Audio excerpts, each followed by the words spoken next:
ಅಣ್ಣ ಹೌದು, ನೀನು ಹೇಳಿದ ಹಾಗೆ 20 ವರ್ಷಗಳವರೆಗೆ ನಾನು ಮಾಡಿದ ತಪಸ್ಸಿನ ಫಲ ಇವತ್ತು ಪ್ರತಿಫಲವನ್ನು ಕೊಡ್ತಾ ಇದೆ. ಬರಲಿ ಮಾಡುವ ನೋಡೋಣ. ಬರ್ಲಿಕ್ಕೆ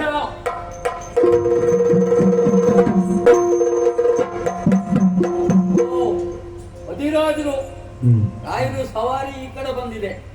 ಯಾಕೆ ಬಂದಿದ್ದು ಎನ್ನುವ ವಿಷಯವನ್ನ ಇಲ್ಲಲ್ಲ ಒಂದು ಹೇಳಿ. ಯಾವ ಗಂಡು ಮಗನಿಗೂ ಈ ಪರಿಸ್ಥಿತಿ ಬರಬಾರ್ದು. ಏನ್ ಹೇಳುವುದಿದ್ರು ಅಲ್ಲಿಂದೇ ಬರ್ಬೇಕು ಬಿಟ್ಟರೆ ಇವ್ರದ್ದು ಎಂತದ್ದು ಇದೆ ಇಲ್ಲೆಲ್ಲ ಅವಳದ್ದೇ. ಯಾವಾಗಲೂ ಅಷ್ಟೇ.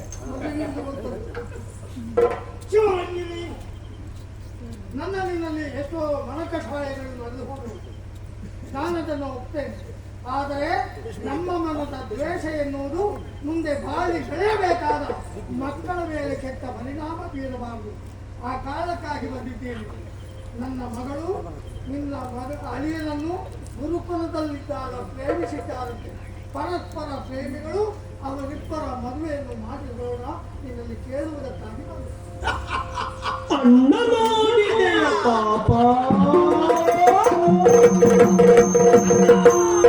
ಅಣ್ಣ ಮಾಡಿದೆಯ ಪಾಪ, ಪದ ತಲದಿ ಭಿನ್ನ ಪವದೈವ ಮೂಪ, ಪದ ತಲದಿ ಭಿನ್ನ ಪವದೈವ ಮೂಪ, ದೈನ್ಯತೆಯ ನೋಡಲಾರೆ.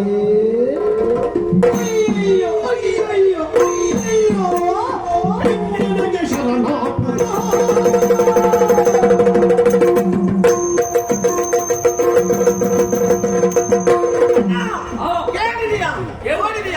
ಕ್ಷೀಣ ಸ್ವರ ಎಲ್ಲಿಂದ ಅಂತ ನೋಡಿ ನನ್ನ ಬಲತನದಿಂದ ವಿಜಯ ಬಂದು ನನ್ನಲ್ಲಿ ಭಿನ್ನವಿಸಿಕೊಳ್ತಾ ಇದ್ದಾನೆ. ಇವನಿಗೆ ಸರಿಯಾದಂತಹ ಮಂಗಳಾರತಿ ಆಗ್ಬೇಕಾ? ಕರೆಸಿ ನಿನ್ನ ಮಗನನ್ನ.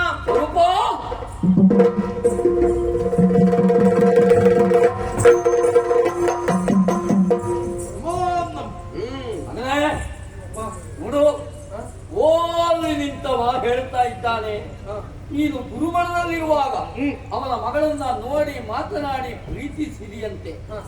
ನೀನು ಏನು ಯಾರು ಎನ್ನುವ ಪರಿಚಯ ಅವನಿಗೆ ಸರಿ ಇರ್ಲಿಕ್ಕಿಲ್ಲ. ನೀನು ನನ್ನ ಮಗ ಶಿವರಂಜನೆ ಅಳಿಯ ಎನ್ನುವಂಥ ಮಾತನ್ನ ಸ್ವಲ್ಪ ಖಾರವಾಗಿ ಹೇಳು ನೋಡುವ. ಹೌದಾ? ನಾನು ಹೇಳ್ತೇನೆ. ಅಯ್ಯ, ನೀನ್ಯಾರು ಎನ್ನುವುದನ್ನು ಗೊತ್ತಿಲ್ಲ.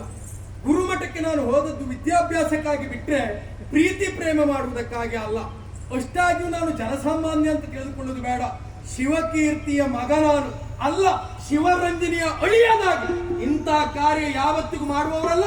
ನೀನ್ಯಾರು ಗೊತ್ತಿಲ್ಲ, ನಿನ್ನ ಮಗಳು ಯಾರು ಗೊತ್ತಿಲ್ಲ.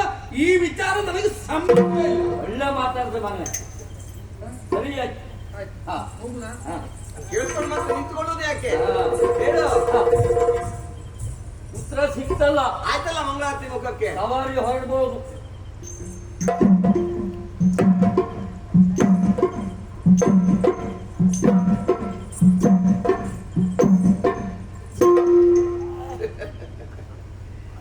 ಇದು ಮದುವೆಯ ಮಮತೆಯ ಕರೆಯೋಡು.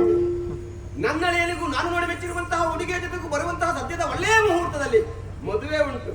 ಕುರ್ಸೋತಿದ್ರೆ ಒಂದು ಊಟ ಮಾಡ್ಕೊಂಡು ಹೋಗ. ಮದುವೆಯ ಮಮತೆಯ ಕರೆಯೋಡೆ.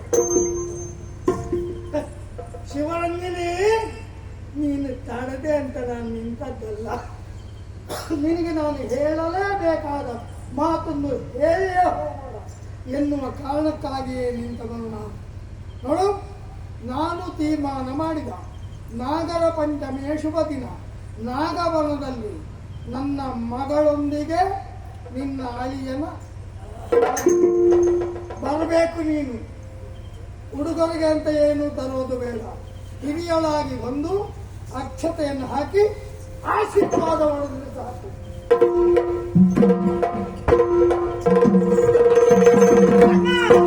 ಕೈಯಲ್ಲಾಗದೆ ಹೋದ ಮೈಯೆಲ್ಲ ಪಟ್ಕೊಂಡಂತೆ ಈ ಬಾರಿಯ ಗೆಲುವು ನಮ್ಮ